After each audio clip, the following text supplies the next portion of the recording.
Many people think that when we die, if we believe in Jesus, we just float off to heaven as a spirit. They imagine it as a kind of release from the body, like the body was a cage or something holding us back. You hear people talk about a spirit in the sky or going to be with the Lord in spirit. It sounds nice, maybe, and comforting in a way. It's a common idea, but when you really look at what the Bible says, that picture isn't complete. It misses a huge part of God's plan. It actually sells God's power and his love for us short. The Bible teaches something much richer, much more powerful than just our spirits going to heaven. It teaches the resurrection of the body. This isn't just a minor point of theology. It's central to everything. It's core to our understanding of God, of ourselves, and of eternity. It changes everything about how we see life, death, and what's to come. And it's important to really get why this matters so much. Think about it this way: God made us. He made us in his image. And when he made us, he didn't just make spirits. He made bodies too. Genesis tells us that God formed man from the dust of the ground, and then he breathed into his nostrils the breath of life, and man became a living being. See that? It was the dust, the physical stuff, combined with the breath, the spirit that made us who we are. We are not just spirits trapped in bodies. We are whole beings, body and spirit together. Both parts are good. Both parts were created by God and declared very good when he finished his creation. So, right from the start, our physical existence, our bodies, they matter to God. They were part of his perfect design. They weren't an afterthought. They weren't a temporary vessel we shed later. They were an integral part of what it meant to be human. To say that only our spirit matters, that only our spirit goes to heaven, kind of implies that God made a mistake with the body. It suggests that part of his creation was less good, or even bad, and we need to escape it. But that's not what the Bible teaches at all. When sin entered the world, it didn't just mess up our spirits. It messed up everything. It affected our bodies. It brought sickness, decay, and death to our physical selves. It also affected the whole creation. The ground was cursed. The physical world suffered because of sin. So, if sin affects both our spiritual and physical being, and the whole physical creation, then God's redemption must also address both. It must be a complete redemption. It wouldn't be complete if it only saved our spirits and left our bodies and the physical world to rot forever. That wouldn't be a total victory over sin and death. This is where Jesus comes in. His resurrection is the absolute proof, the guarantee of our own bodily resurrection. This is not just a spiritual idea. When Jesus rose from the dead, he didn't rise as a ghost. He didn't just disappear into some spiritual realm. He rose in a body, a real body, a physical body. Think about the stories. After he rose, he appeared to his disciples. They were scared. They thought they were seeing a ghost, but what did Jesus do? He told them to touch him. He said, "Look at my hands and my feet. It is I myself. Touch me and see a ghost does not have flesh and bones, as you see I have." And then he showed them his hands and his side where the nail marks and the spear wound were. He still had the scars. He was recognizable. He was physically there. And it goes further than that. He ate with them. He ate fish. Ghosts don't eat fish. This was a real tangible body. It wasn't the same body he had before in every way because it was glorified. It could appear and disappear. It wasn't subject to the same limitations, but it was still a body. It was him. It was the same Jesus, but now transformed, perfected, no longer subject to decay or death. This is the blueprint for our own resurrection. So, if Jesus, the first fruits of the resurrection, rose in a body, then we too will rise in a body. His resurrection isn't just a symbol, it's a literal event that sets the pattern for us. He is the first, and we are to follow. Paul talks about this so clearly in 1 Corinthians 15, which is a key chapter on this topic. He says, if there is no resurrection of the dead, then not even Christ has been raised. And if Christ has not been raised, our faith is useless. But Christ has been raised from the dead, the first fruits of those who have fallen asleep. And then he goes on to explain how we will be raised. Our bodies are essential to our identity. Who are you? You are not just your thoughts or your feelings, you are also your physical presence. Your face, your hands, your voice, these are all part of how you interact with the world, how you express love, how you experience joy and sorrow. Our memories are tied to our senses, to experiences we had in our bodies. Our relationships are lived out physically. We hug, we hold hands, we share meals. All of this involves our bodies. To imagine an eternity where we are just disembodied spirits floating around, it takes away so much of what it means to be human. It makes us less than we were created to be. It makes us incomplete. God isn't interested in making us less than fully human. He's interested in restoring us and perfecting us. And that means perfecting our whole selves, body and spirit. When we are resurrected, we will still be ourselves, but better. Our bodies will be glorified.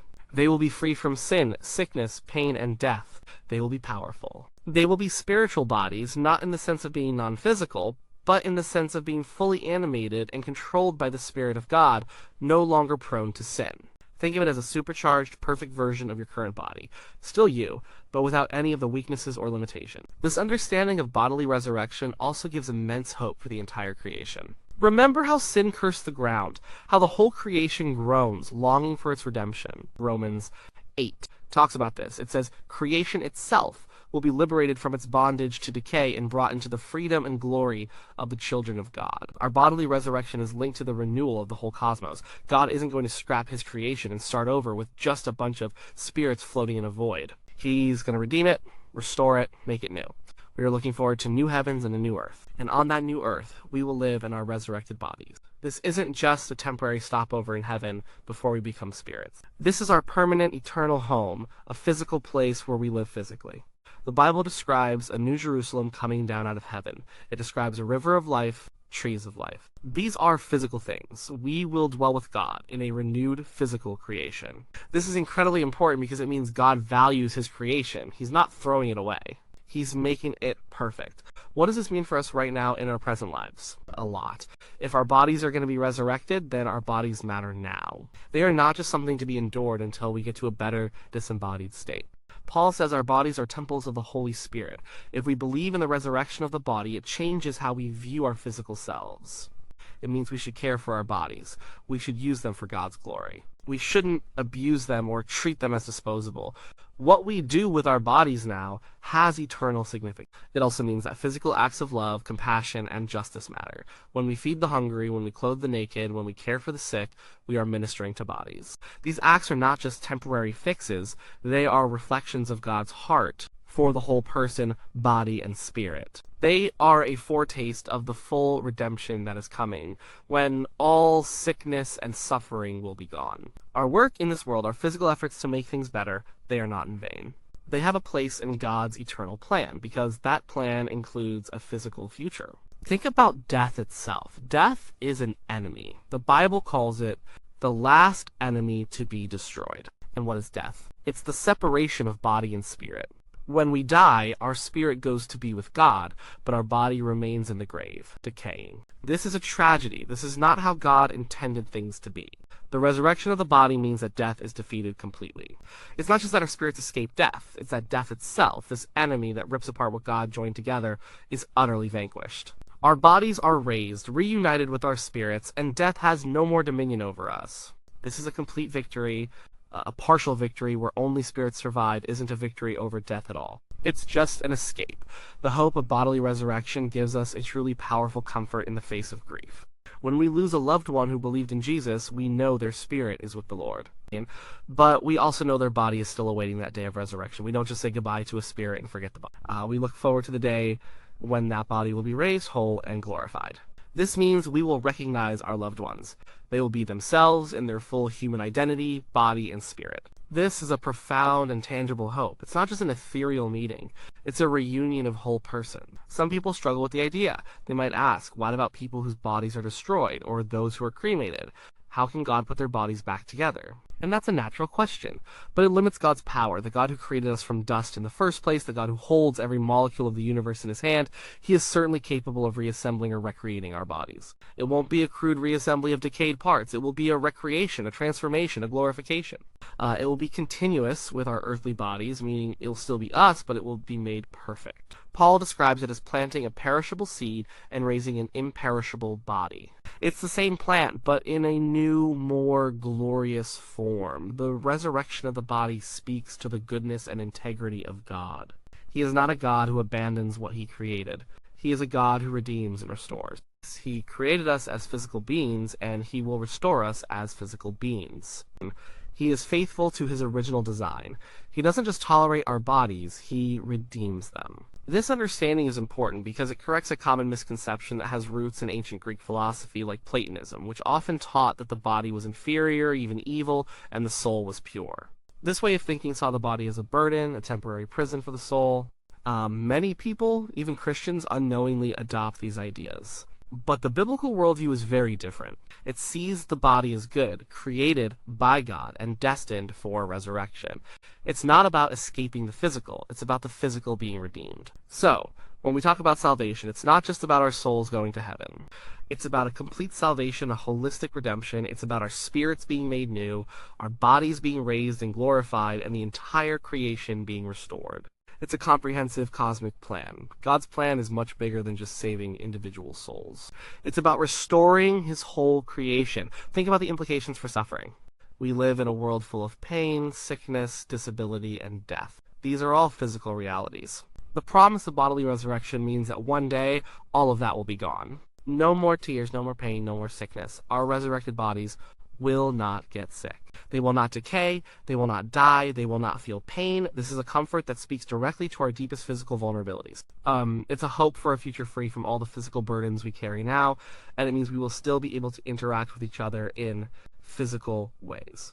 We will share fellowship, we will eat and drink in the presence of God. The Bible hints at these things. Jesus, after his resurrection, ate with his disciples.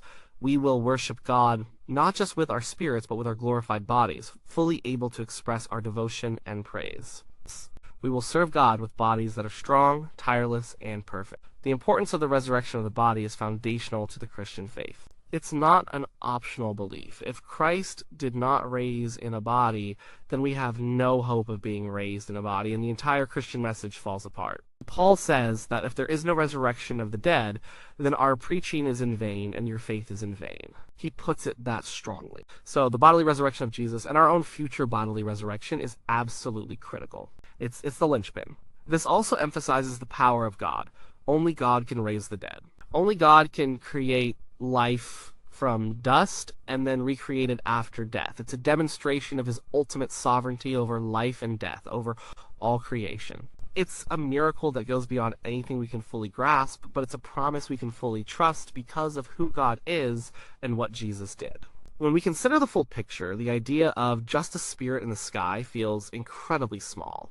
It diminishes the vastness of God's redemptive work. It neglects the goodness of his original creation. It overlooks the very nature of human identity. It bypasses the complete victory over death that Jesus achieved. And it misses the hope for a renewed earth, a physical dwelling place for us with our resurrected bodies. So, let's hold on to this truth firmly. We are not just spirits. We are whole beings.